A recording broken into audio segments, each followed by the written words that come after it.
Okay, so let me introduce you to the second speaker, Swagath VENKATARAMANI. I hope I pronounced that right. He's a research staff member at IBM TJ Watson. He got his PhD in electrical and computer engineering at Purdue University in 2016. And he is also an extremely outstanding researcher with multiple Best Paper Awards at DATE, DAC, etc., an IBM Outstanding Technical Achievement Award, and is the technical lead of IBM's AI accelerator architecture and software stack. And he's going to talk about his research on hardware and software optimizations for machine and deep learning, so highly relevant for our tinyML community. So welcome, Swagath, and thanks for accepting to speak for us. Good morning, everyone. It's indeed a pleasure to be presenting here at tinyML. So I'm here to talk on behalf of a large team of people at IBM Research who work on AI acceleration. I'm going to talk about the co-optimization that we do to master the three key pillars of AI acceleration, which is the algorithms, hardware, and software. AI workloads have continued to evolve, right? So we started from narrow AI, which is largely focused on single domain, single task, achieving superhuman levels of accuracy. We have since moved on to broad AI, which is multitask, multi-domain, trying to understand what the AI does, being to reason about it, being multimodal, so on and so forth. And we expect, the workloads to evolve and eventually reach the general AI, which is more about, cross-domain learning, reasoning, and broad autonomy. So the AI applications are so diverse that their use cases are also equally diverse, right? In the sense, the kind of systems in which they are deployed in, right? So I've listed some of the, use cases for both training and inference of DL, DL applications. So the first is model training, which is typically done on premises, and it's done through customized GPUs or ASICs, and it's typically distributed, right? It's a large-scale system. The second use case is server inference, where it does allow for some amount of batching, right? So it's largely latency insensitive, but you are more focused on throughput. The third use case is transactional inference. So this is extremely latency sensitive, where you are trying to do some form of AI in the middle of a transaction. So use cases abound in finance and insurance industries. So this typically uses PCIe attached accelerators or on-chip on-chip accelerators. The fourth is autonomous driving, which is also extremely latency sensitive. So this is largely focused on images, LiDAR, and sensor fusion and things like that. And accuracy is extremely important here, right? So huge number of hops, and typically you use a customized ASIC solution for this, right? And finally, inference on mobile and IoT devices. So this is on all our home appliances, smart cameras and everything. So again, it focuses mostly on vision, but of course, other modalities are also becoming popular. And the thing about here is that you can allow for slightly lower accuracy because the tasks that you are doing is not super mission critical. Right? So we need to design AI systems that caters to this broad set of applications and broad set of system deployment scenarios. Which means that we cannot focus on optimizing one part of the compute stack, but really you need co-optimization across the computing stack, right? Starting from algorithms all the way down to hardware design, right? So at IBM we focus on all three aspects. So at the algorithm level, we work on approximate computing techniques, that can leverage the inherent resiliency of neural nets. To use it for efficiency. At the hardware level, we build accelerators or compute platforms that are specialized to cater to the computational requirements of neural networks. And finally, we design custom compilers to give an end-to-end experience to the user, so that it involves building software stacks that can maximize the efficiency or the peak compute capabilities of the accelerator. And at the same time, it allows for easy programmability, so that users can really adopt and use AI accelerator in their workflows. So we have a bunch of publications at various venues, covering all three topics. So it's just put here for reference, and I will touch upon some of the key things in this talk. So starting from approximate computing, as I mentioned, approximate computing itself is a broad research area in itself, right? So you have approximations at the algorithm level, hardware level, circuit level, all the way down to device level, right? Where you have stochastic devices and everything, right? And how you can commercialize it, it goes always you start approximating at the algorithm level, because that's more cleaner, easier to model and predict. And you have more long-term solutions as you go down and apply approximate computing at other levels of the stack. In the case of deep learning, there are three primary techniques which are actually already being deployed in many commercial applications today. The first is precision, which is what I will focus on. But you also have techniques for compression and also techniques to relax synchronization, which could also help you to improve the efficiency. So, but I would focus on precision scaling, because this is something that IBM Research we really have pushed the boundaries, and it's in the heart of how we get our efficiency, right? So precision scaling involves performing the convolution or gem operations in a neural network at a scaled precision. So you execute them at lower precision, and then you have these auxiliary operations, normalizations, and poolings, which are done at higher precision, after which you do this scale or quantization, so that then you can feed it back as the input to the next layer, right? So we have pioneered several algorithmic advances to enable the use of ultra-low precision in both training and inference. So for example, we have demonstrated training in FP16 as well as in FP8 formats. In fact, more recently, we have are also exploring training with int4 format, although I haven't mentioned that here. And again, in the context of inference, we have driven the precision requirements down all the way to int4 and int2, right?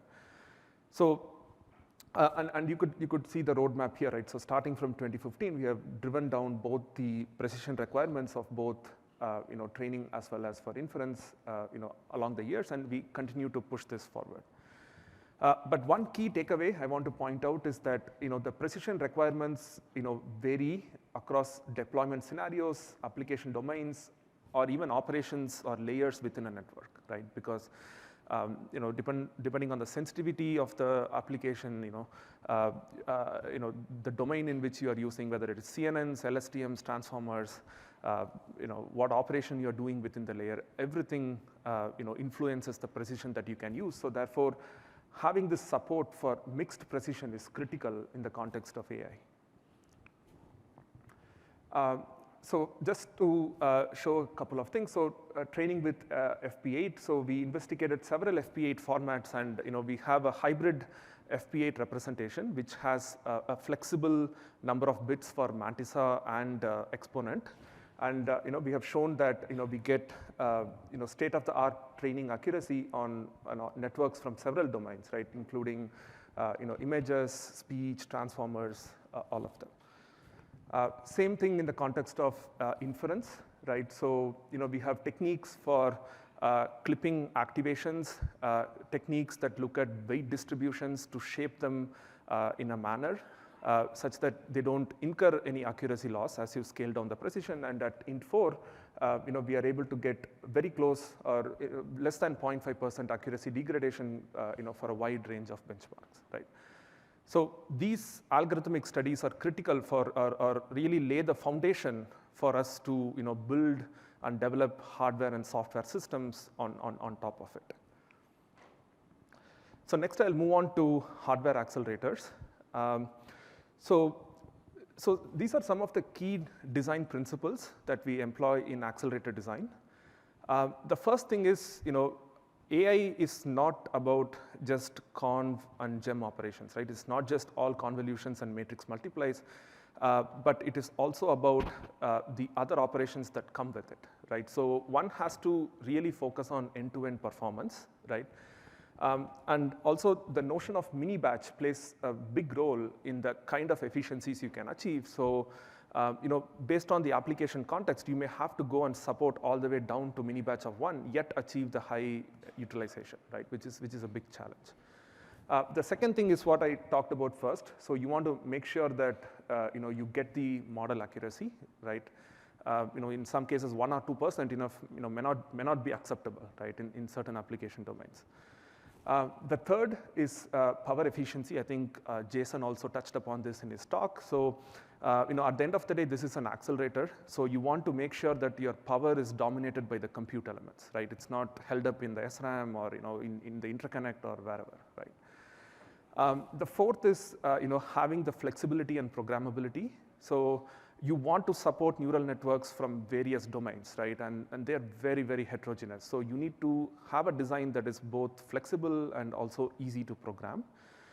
You want to be able to maximize the on-chip reuse because access of data is as important as compute, right?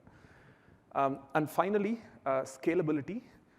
So you want to have designs that can give you larger and larger peak performance, again, based on the deployment scenario you are putting it in. So you may start with a small single core design and scale it all the way up to a big SoC, right? So you need to have effective mechanisms for core-to-core communication and also chip-to-chip communication, right? So again, these are the high-level principles, but I'll show one embodiment of a hardware accelerator that we have designed. But you can read more about it through the papers in the links I shared before. So before going into that, so there are two broad classes of AI architectures, right? So the first is Dataflow architectures, where you have a large number of spatial processing elements, right? So you do reduced precision, you may support some form of sparsity, and you have multiple levels of distributed memory. So the idea is that you orchestrate the data flow, starting from the memory elements all the way to the spatial set of compute elements you have, and you recirculate it back so that you execute your neural network. And this is what is commercially deployed in AI systems today, right? The second class of architectures, which have the potential to give much better energy efficiency is in-memory architectures, where you're trying to fundamentally embed the compute within the memory elements, right? So it can do it in SRAM arrays, DRAM arrays, or even crossbar architectures using non-volatile memories, right? Like MRAMs and RERAMs and things like that. But one point to note here is that when you go for these analog operations, the computation is inherently approximate, right? So you are actually doing approximate computing all the way down to the basic devices and circuits, right? So that makes it very challenging to predict the algorithmic performance of your neural network. So one has to be careful about that. So this is our rapid AI chip that we showed at ISSCC 2021, and also we had a architecture evaluation at ISCA last year. So this is a 4-core AI accelerator chip. It's 36 millimeter square and operates at 1.5 gigahertz. It supports variable spectrum of precisions, starting from all the way FP16 down to INT2. So for example, we achieve at FP16, we achieve about 1.8 teraflops per watt with a peak of 12 teraflops, scaling all the way down to INT4, where we achieve 102 teraflops at 16.5 teraflops per watt at the system level, right? So it's a data flow architecture with a hierarchy of processing elements. So you have this 2D, somehow this doesn't work well, yeah, okay. So you have a 2D array of mixed precision elements for the convolution and gem operations, and you have these special function units that are just sitting next to the to the 2D array where you do all of your auxiliary operations. Right? So it also has directly addressable multi-level scratchpad. So the programming model here is it's a decoupled access execute paradigm. So you have data sequencing programs to flow data through the different links in the accelerator, And you have data computation programs present within each element that tells what computation it has to do on the data, right? So all of this adds to the efficiency of the design. So some of the key features that I want to highlight. So first is it has the mixed precision support. So the key is we not just scale teraflops per watt, but we also scale teraflops, that is the peak performance as you scale down the precision. It has end-to-end application coverage, so it can run applications from several domains, right? CNNs, transformers, LSTMs, all of it. It also has this concept of frequency throttling, where you can, because of the dynamic characteristics of the data, the actual power that you consume may be lower than what your TDP is. So we have the ability to scale the frequency dynamically at runtime so that you are able to get that last bit of performance under the power budget. And it's also a multi-core design, which we can scale up up to larger and larger cores. So we have protocols and synchronization mechanisms to efficiently do this. So moving to the last part, which is the compilers. Like I alluded before, you have a large spectrum of accelerator designs, and each one gives you, it's a point in your energy versus throughput trade-off space, right? You may have really scaled accelerators that have a lot of flops, you may but consume high energy, all the way down to edge applications, which are low power IP cores, which are only like a few watts of power, right? And all of these are programmable, but the challenge is how do you get the best system level utilization without necessitating the users to be experts, right? Because ultimately these accelerators are going to be used by people who don't know much about accelerator design, right? So the good news is DNNs are static data flow graphs, and their functionality can be expressed within a few set of primitives, right? So this lends very well to acceleration because you can hide a lot of complexity behind nice APIs. However, the computations themselves are very heterogeneous, right? Because the topology of the models, could be different. The shapes and sizes of the tensors, are very different. Even, although you do convolution, the convolution done in the first layer versus the convolution done in the last layer are very, very different, right, from a computational standpoint. And you also have these auxiliary operations between the neuron layers, the batch size you can pick to play with, requirements for whether you're doing training or inference, several others, right, make this problem very, very challenging, right? So we have an end-to-end AI software stack, right? So it's a push button all the way starting from frameworks like TensorFlow, PyTorch, all the way down to executing the network automatically on our chip. So a robust software stack is equally critical for the success of hardware accelerators. So you want to extract performance, but you also want to plug and play with existing deep learning frameworks, because this is what the users are used to working with, right? So this is a multi-level compilation problem.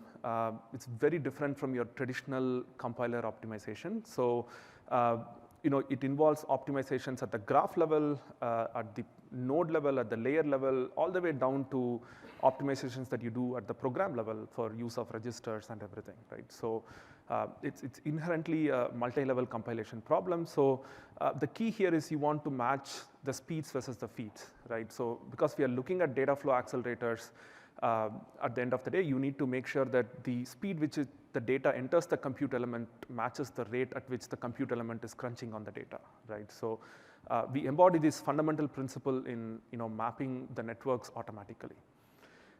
So to do this, most software stacks explore a space of design space configuration that is backed up with a performance model, right? Again, just as a quick illustration, so you construct a design space. So the design space may involve organization of loops, how do you tile data, how do you stage data, how much data do you keep at each level. And then you have some form of an estimator that tells, okay, this is the level of performance you get, and then you have a methodology to explore this space to identify the best configuration possible. So just moving on to the summary. So AI workloads have revolutionized the application landscape. So they have enabled new applications and services, but they impose extreme computational challenges, right? So we need to rethink and co-optimize the computing stack to boost the efficiency of AI workloads. So we have looked at the 3 key ingredients to build an efficient AI system. The first is approximate computing at the algorithm level, where we are trying to look at low precision implementations that give you ISO accuracy, and hardware accelerator design that have mixed precision support and can scale their performance and efficiency as you mix and match operations of different precisions. And finally, we have end-to-end compilers that can connect the accelerators all the way up to the framework, so that it can be easily adoptable by the end users, right? And certainly this is a very open space, and as the workloads evolve rapidly, as new technologies and architectures come in, like in-memory compute, I think there is a lot of exciting opportunities ahead of us. Yeah, so thank you so much. That's my talk, and happy to take more questions.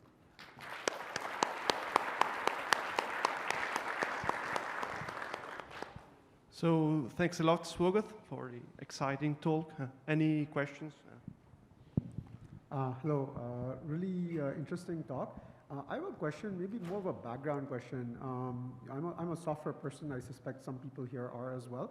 So you mentioned the sparsity-aware frequency scaling part of your system.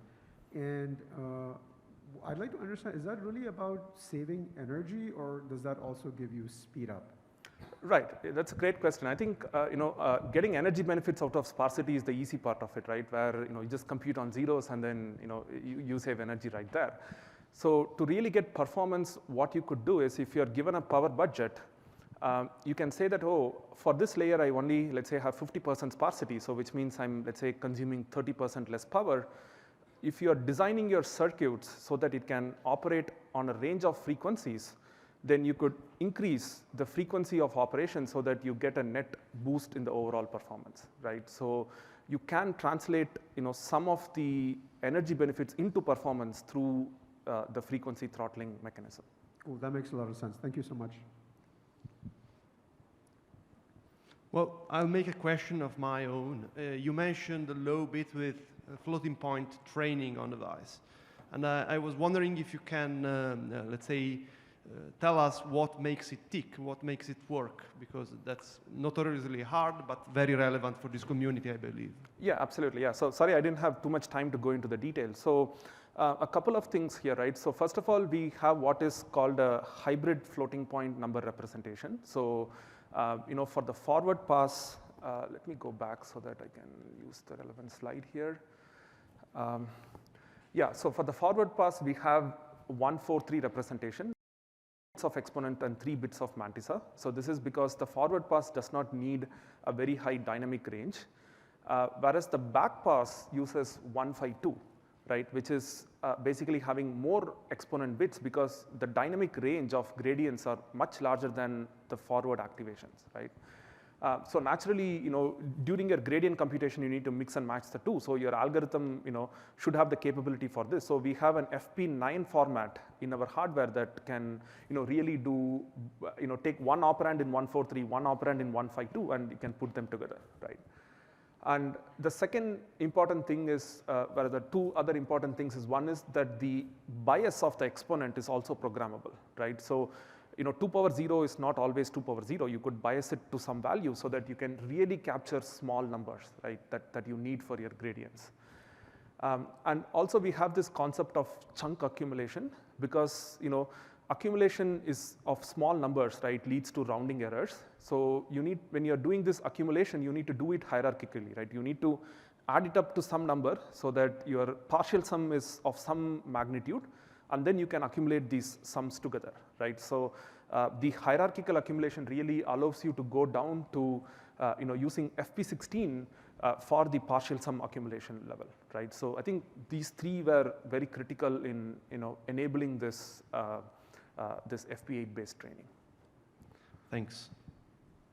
Hi, I'm just curious, when you do such a full system design of a such spatial accelerator, how much of your design effort and time is spent on hardware architecture design versus the compilers?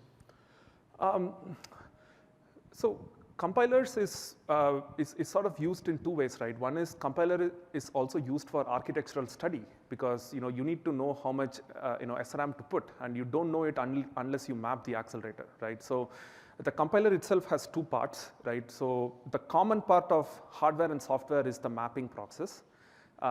So that needs to be done upfront, right? And once you design your system parameters, then the actual design of the accelerator itself, the circuit level optimizations and everything that you do, as well as the true compiler work on generating the binaries and automatically figuring out things, those two can sort of go in a decoupled manner, right? So it's really like a trio where your front end of your compiler, which is your mapper, is also your architecture definition tool, right? And then these two parts fork from there, right? So I would say roughly, it depends on the type of work you're doing. So I would say it's slightly more tilted towards the compiler than the hardware. But again, it really depends on what sort of scenario you're looking at. Thank you. Thanks again, Swagath. Thank you. Let's thank the speaker again, please.